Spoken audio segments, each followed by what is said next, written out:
Revelation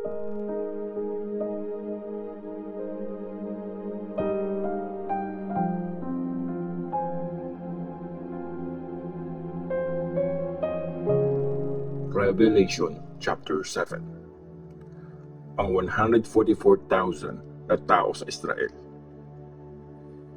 Pagkatapos nito, may nakita akong 4 na angels na nakatayo sa 4 na sulok ng mundo. Pinipigilan nilang umihip yung 4 na hangin para hindi hipan ng hangin ang mundo, dagat o ang kahit aling puno. Tapos, may nakita akong isa pang angel na umaakyat galing sa east.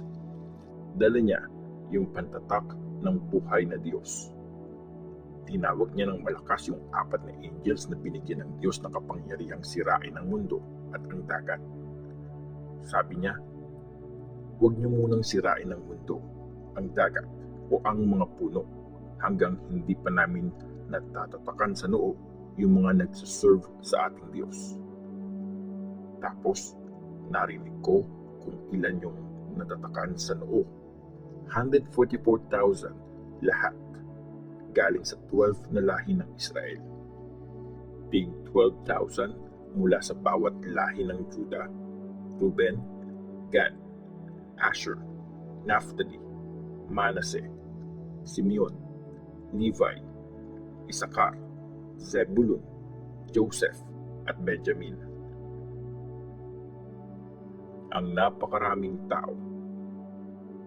After nito, pagtingin ko, merong napakaraming tao, hindi mabilang sa dami. Galing sila sa lahat ng lahi, tribo, bansa at language, at nakatayo sila sa harap ng trono at ng tupa. Nakaputing robe silang lahat at may hawak na mga paspas. Sinisigaw nila, ang kaligtasan ay galing sa Diyos na nakaupo sa trono at sa tupa.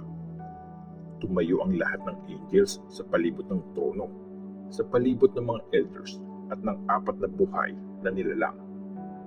Tapos, dumapa sila sa harap ng trono at sumamba sa Diyos. Habang sinasabi nilang, Amen, sa Diyos ang papuri, kaluwalhatian, karunungan, pasasalamat, karangalan, kapangyarihan at lakas, ngayon at kailanman. Amen.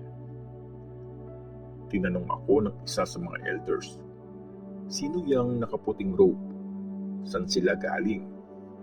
Sabi ko, Sir, hindi ko po alam.